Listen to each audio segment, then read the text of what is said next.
boys, y'all gonna like this one, man. We talking to a dude that didn't make it out of pre-rasp. But that's not the crux of the matter, man. Young man from Harlem trying to make his way in the United States Army, man. Wants to go be an Army Ranger. I hope you enjoy this bad boy. If you love it, share it with your friends. As always, man, we coming to you raw and uncut. I hope you enjoy this one as much as I did. What'd you get dropped out of pre-rasp for? Fuck you have your phone for? Bruh, but you're not supposed to have your phone in training, right? So then what were you doing? Okay, so I'm just going to tell you this, all right? In my opinion, B, right, you're not even ready for that life in a little bit. Because if you can't do something simple like not take your phone, then when I'm trusting you with my life, what you going to do? I might not have followed all the rules at the Naval Academy when I was there. When I got the buzz, I followed every rule they told me to follow. Okay? Because I wasn't getting kicked out. And you a minority, right? Do they want you? No. So then you doing dumb shit to let them help kick you out, right? How old are you? 20. You got to figure it out, bro. If you really want this life, then you got to really want this life. You got to fully commit to it. Because to me, you using the phone, that just tell me everything I need to know right there. You like the idea of the life, but you ain't like the idea of what the fucking job really entail. Because to me, they ain't get me on no fucking phone. I know this. I had a dude kicked out of training 2 years ago because he wanted to go out on Saturday night and they had put curfew at 12 o'clock midnight. That's the dumbest shit in the world. Do you want to be a ranger or do you want to be fucking out at night on 12 o'clock? You know what I'm saying? So I'm just hitting you with the reality, B, that you're not even ready for that life. Because you can't do the simple shit, right? If you can't do the simple shit, what happens when I ask you to kill a motherfucker on time, on target, and my life depends on you killing him first? And you over there smoking a cigarette, and you forget what time you supposed to shoot this dude at. The part that y'all don't understand, it's not some job where you go and you do cool shit and you fuck around, bro. You mess up, people die. Does that make sense? Okay, what's the other thing you got dropped for? Chewing gum. B, I appreciate you coming on here and talking to me. I really do. I'm be honest with that. But I want you to think about the two infractions that you had, gum and a cell phone. Okay, where'd you grow up? Harlem, New York. Okay, so you grew up in Harlem. You a New York boy. You a fast boy. You quick talker. You got mouthpiece. You got game, correct? Okay, you done pretty much been able to do what you wanted to do most of your life. You got away with a lot of shit, correct? Okay, so if you want to be an Army Ranger, you got to figure out how not to do any of that shit. Are you going to infantry unit now? Okay, that's fine. Intel's a good rate to go back to the bad end. Are there any former Rangers at your unit right now? Okay, I would ask my command sergeant major or my platoon sergeant, how long do you got to wait before you can reapply to Ranger School? 6 months. For the next 6 months, I probably would go a little bit longer than that. I would go hang out with the infantry bubbas in the morning for PT. I think you're going to be starkly shocked at what you've been doing for PT and what they doing for PT. Okay? The next thing I'm going to tell you is, I would try to find a mentor in that infantry unit that's already been to Rangers. There's going to be an E7, E8, or E9 in that infantry unit that's already been at Ranger Bat for a while.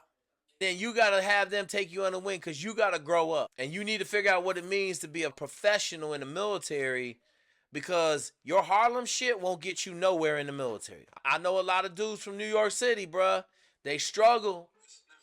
You got to learn how to follow the rules. In Harlem, it's cool to break the rules. In the Army, you get your ass sent home from pre-rasp because you was breaking the rules on two of the dumbest things I've ever heard. Bubblegum and a cell phone, bro. You got to learn how to be a soldier first. Then you go try to be a ranger. A lot of times we want these easy-ass answers, but the answer is you got to change who you are fundamentally to get to where you want to go. Because the ranger back going to take the same dude every time. They not taking the hustler from Harlem. Now, if the hustler from Harlem know how to play the game and is tough as nails and he know how to do his job, then they take him. But they not taking the hustler for Harlem just on some GP like that. Oh, that I like that cool dude. Does that make sense? Okay, B. What kind of questions you got, dog?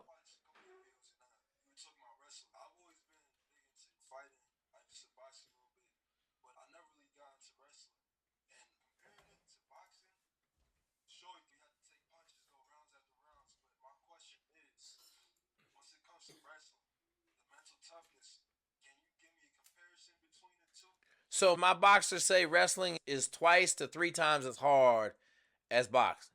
Cause there ain't no hiding. Boxing, you can move around, you can get some breaks. In wrestling, you got your hands on another man for 6 minutes straight, bro. There ain't no breaks. So that's just from my boxers.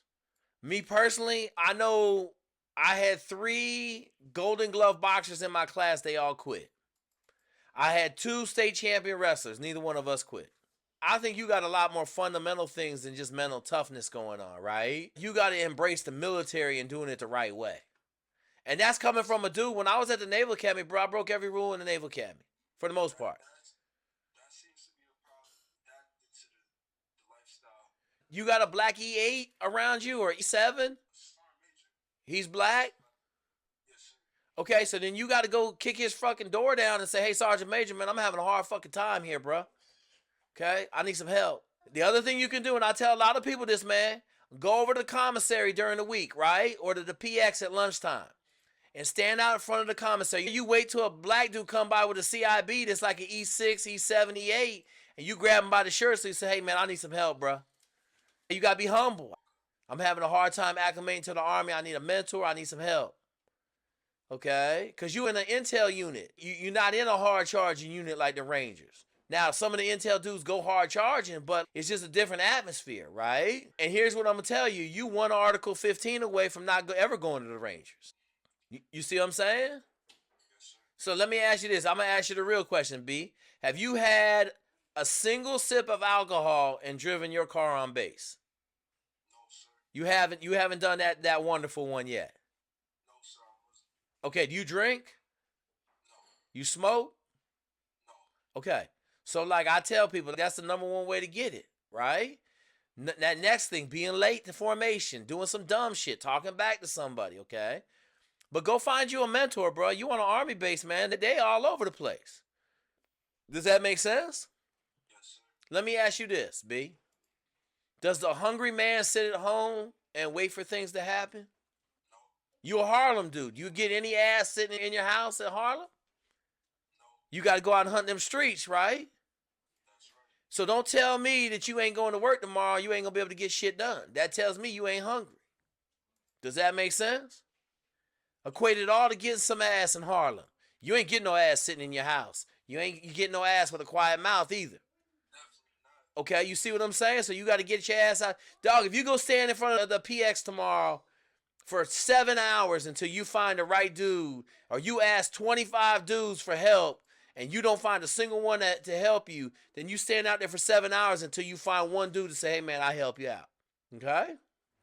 But right now we got to get the Harlem hustle out your body so that you can be successful in the Army. Okay?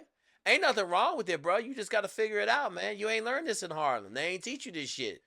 You got 2 parents at home? Your mom? Okay, your father raised you? Okay, so at least you had a dad in the house, right? For the most part. But I know you in Harlem, so that shit was hard, right? Okay, so you like your life you in now better than the life you were in Harlem, correct? Then you got to be willing to cast aside some of them Harlem hustle mentality idiosyncrasies that you have and embrace the big green, and then you could push forward and start murdering it like you want to. But it starts with the first step, bro. You gotta go find a mentor to help you out, man. And I'll help you best I can, but you need somebody right there that you can talk to, that you can go have lunch with, that can, all right, man, what's going on? What are you doing? All right, let's do this, boom, boom. But then you gotta listen. You can't be Harlem hard-headed, right? If you're running any problems, just shoot me a message. I'll break some time off for you. Okay, brother. Hey, man, I appreciate you reaching out, man. That's what we're trying to do. We're trying to help young people like yourself get to where you want to go. And it's clear you don't know how to get there, and that's the whole reason we doing what we do. All right, big dog. Man, woo, that was a good one, folks. Had a talk with B, man. A lot more issues on the table than just not making it out of pre-Raz. We got to get his mindset right. Got to get him set on doing things the big green way. But let me tell you something, man. That dude right there took the first step and reached out for some help. We're going to get him some help, get him on the right track, man. As always, we building champions for life.